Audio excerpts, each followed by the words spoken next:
Hey everyone, ever wondered what the proper Islamic response is when someone sneezes? It's a beautiful part of our daily etiquette that brings blessings. So, when you hear someone sneeze, the correct thing to say is Yarhamukallah. This means, may Allah have mercy on you. It's a simple yet powerful prayer for the person who sneezed. And what if you're the one who sneezed? First, you should say Alhamdulillah, which means praise be to Allah.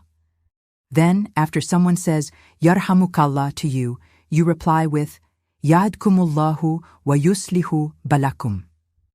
This translates to, may Allah guide you and rectify your affairs. Isn't that amazing?